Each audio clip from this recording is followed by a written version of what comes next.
भी एक साथी ने जिक्र किया FATF का, तो अभी हाल ही में पाकिस्तान को FATF की ग्रे लिस्ट से हटा दिया। तो कई लोग बहुत सरप्राइज हुए कि क्या वाकई में पाकिस्तान ने इस वॉर ऑन टेरर पे बहुत अच्छा काम किया है, या इसमें इसके मास्टर का कोई रोल है, US का, चाइना का?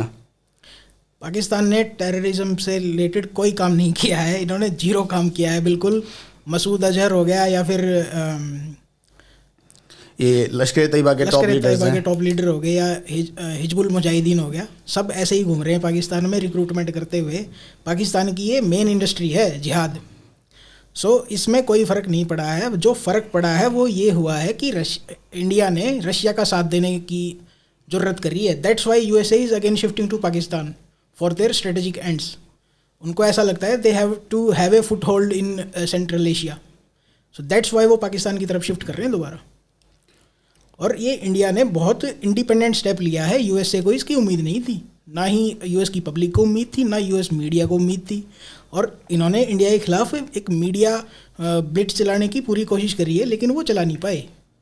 और जो वेस्ट का जो प्रोपेगेंडा होता है, इन्होंने जैसे रशिया को कितना ज़्यादा एक तरह से उनको विलेन बना दिया है।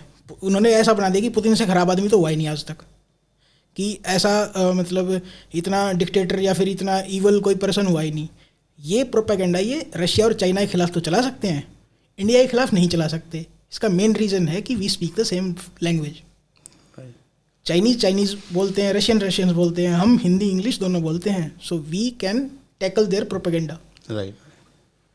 देखिए, जहाँ तक FATF का है, FATF मतलब अराउंड 1989 बना था। इसमें आज के टाइम पे 39 मेंबर है। अगर आपको ग्रे लिस्ट से निकलना है तो 12 मतलब वोट चाहिए आपको, और इसकी हर साल में 3 बार मीट होती है। ये बेसिकली क्या है कि जो इनको एफर्ट दिखाने होते हैं ना ग्रे लिस्ट से निकालने के लिए पाकिस्तान के लिए, तो ये जाता रहता है, आता जाता काम, मतलब इट्स जो अफ्रीकन कंट्री है ना, लाइक जहाँ पे वो सोमालिया ये वो, हाँ वही कैटेगरी सी में आता है पाकिस्तान, उससे ज़्यादा कोई ऊपर नहीं है। तो इन्होंने कुछ ज़्यादा वो नहीं किया इससे निकलने के लिए। 2018 से ट्राई कर रहा था ये। तो इसकी मतलब आई थिंक मुझे लगता है कि जो मेन इसको निकाला है वो अभी जो अल जवाहरी को मतलब USA ने वो किया है उसको एलिमिनेट, तो उसमें इन्होंने सपोर्ट दिया है ड्रोन स्ट्राइक के लिए। आई थिंक उसका ही गिफ्ट मिला है इनको। इट कैन बी एक गिफ्ट। बाकी उन्होंने ऐसा कुछ नहीं किया। हाँ, थोड़ा सा इमरान खान के टाइम पे उन्होंने जो प्रोसिक्यूशन प्रोसेस रहती है, जैसे कौन थे वो, एक उनके मौलवी थे ना, मौलाना कुछ, उनको जेल में बंद किया करके दिखाया था एटलीस्ट, और प्रोसिक्यूशन स्टार्ट किया है थोड़ा बहुत। और हाफिज सईद और था एक जो मुंबई हाफिज सईद, और एक जो IC-814 हाईजैकिंग में था, मसूर अजद, नहीं वो तो उसका सरगना था आई थिंक। एक और था असगर समथिंग, पता नहीं, मेरे नाम याद नहीं है। तो उसको भी उन्होंने वो किया है। तो थोड़ा सा कागजों में दिखाया है। बाकी FATF जो है वो फाइनेंशियल जो मदद मिलती है ना, मनी लॉन्ड्रिंग जो टेरर फंडिंग में है, उससे रिलेटेड है। और इसमें जो मेनली पाकिस्तान ने कुछ नहीं किया और करने भी वाला नहीं है। ये तो ठीक है, अभी एग्जैक्टली तो वही बता पाएंगे क्या है। USA ने आई थिंक उसे गिफ्ट मिला है, और इससे ज़्यादा मुझे नहीं लगता कुछ। जब हम पाकिस्तान के बारे में बात करते हैं ना, तो हमें एक चीज़ समझनी पड़ेगी कि जिहाद पाकिस्तान की स्टेट पॉलिसी है। Without Islamic fundamentalism Pakistan will cease to exist.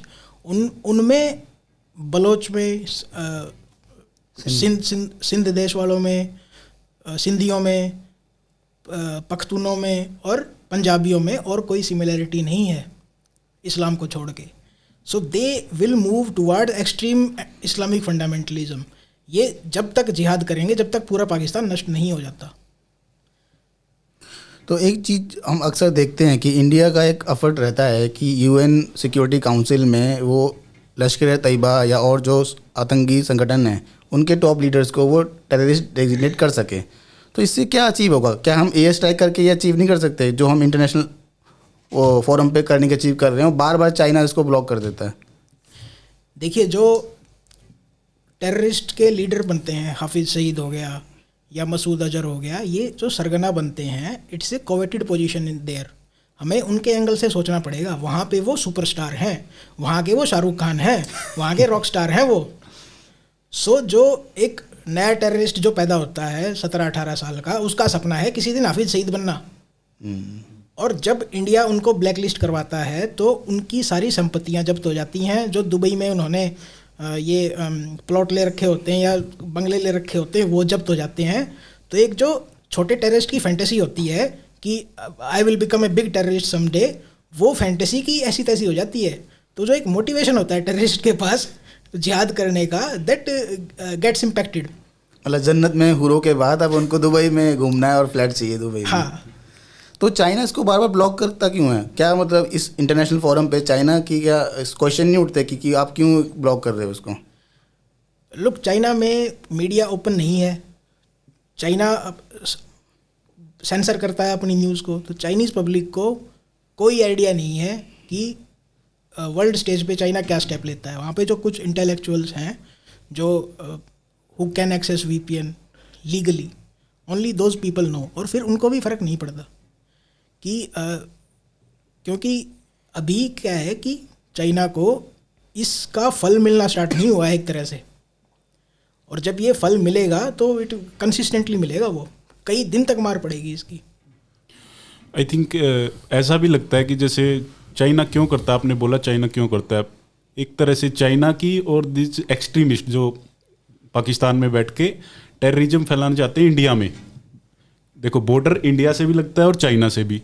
तो ऐसा इट सीम्स कि उनकी एक डील हो रखी है बिहाइंड द कर्टेन उन टेररिस्ट की और चाइना की कि आप हमें परेशान मत करो, हम आपका सपोर्ट करेंगे UN में, जहाँ भी है काउंसिल में, जहाँ भी हम मतलब हम आपको सपोर्ट करेंगे और आप हमारे देश में मत आओ, ऐसा बोल सकते हैं एक तरह से। मतलब चाइना के जो CPEC के और ऐसे प्रोजेक्ट्स हैं, उनमें कुछ ऐसे प्रोजेक्ट्स हैं जो ऐसे एरिया से गुजरते हैं जहाँ इन टेररिस्ट ऑर्गेनाइजेशन का स्ट्रॉन्ग होल्ड है।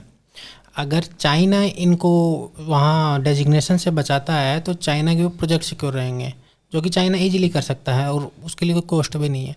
अगर चाइना इनको नहीं बचाएगा तो चाइना का जो इन्वेस्टमेंट है, वहाँ की मिलिट्री एस्टेब्लिशमेंट या सरकार सिर्फ उनको सेफ्टी नहीं दे सकती, क्योंकि वहाँ टेररिस्ट का भी बड़ा वो रोल है।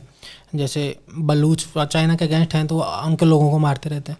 तो ये जो डीप स्टेट है जो और जो टेरर ऑर्गेनाइजेशंस हैं, ये भी अगर चाइना के खिलाफ हो गया, चाइना की तरफ से जो मिल सकता है नहीं मिला, तो ये चाइना के इन्वेस्टमेंट के खिलाफ हो जाएंगे और उनके जो पाइपलाइंस हैं या CPEC प्रोजेक्ट्स में है, उनकी इलेक्ट्रिसिटी लाइन्स हैं, ग्रिड्स हैं, उनके खिलाफ ही एक्शन ले सकते हैं, उनको कुछ डैमेज कर सकते हैं। तो चाइना को एक बड़ा गेन इससे ये भी मिलता है वहाँ पर। एक मैं CPEC के बारे में ये बताना चाहूँगा कि CPEC चाइना की कोई इन्वेस्टमेंट नहीं है। CPEC चाइना के लिए मजबूरी है। अगर आप ये देखेंगे कि चाइना का ट्रेड, चाइना सबसे ऐसा कंट्री है चाइना जो पूरे वर्ल्ड में सबके साथ ट्रेड करता है और काफ़ी ज़्यादा मात्रा में ट्रेड करता है। तो जो चाइना का ट्रेड है वो कहाँ से होके निकलता है? मलक्का स्टेट से, स्टेट ऑफ मलक्का। सो वहाँ पे उसको चोक किया जा सकता है एक तरह से। ये मेरे ख्याल से जो लोएस्ट पॉइंट है 3 या 4 किलोमीटर का है, आई थिंक 3 या 4 किलोमीटर वाइड। सो वहाँ पे सिर्फ 1 या 2 शिप खड़े करने हैं और वहाँ पे ब्लॉकेड लगाई जा सकती है बहुत इजीली। सो चाइना को हाइड्रोकार्बन सेफ्टी के लिए इन्होंने एक म्यांमार से भी रोड बना रखा है, बे ऑफ बंगाल में निकलता है जो, इसलिए ये म्यांमार को इतना कंट्रोल करते हैं। और ये इनकी इंश्योरेंस पॉलिसी है, ये इनकी इन्वेस्टमेंट नहीं है, इससे इनको कोई भी रिटर्न नहीं चाहिए। ये इनकी इंश्योरेंस पॉलिसी है कि वार टाइम पे इनके हाइड्रोकार्बन के फ्यूल चोक ना हो। दैट्स वाई इन्होंने CPEC बना रखा है। और इसमें हम ये भी कह सकते हैं कि जो इंडिया के एफर्ट्स हैं जो इंटरनेशनल फोरम पर जो टेररिस्ट डिक्लेयर करना, तो ये भी होता है कि पाकिस्तान ने कह रखा है अपने पॉलिटिकल मास्टर को कि आपको जितनी गाली देनी है आप गाली दे लो, लेकिन इंडिया अगर हमारी इंसल्ट करता है इंटरनेशनल फोरम पर तो वो हमसे नहीं होगा। तो चाइना की तरफ से एक तरह की रेवड़ी है कि ठीक है हम ये वीटो कर देंगे, आपके जो LET वाले हैं उनको हम टेररिस्ट डिक्लेयर नहीं होने देंगे, एक तरह की रेवड़ी हो गई।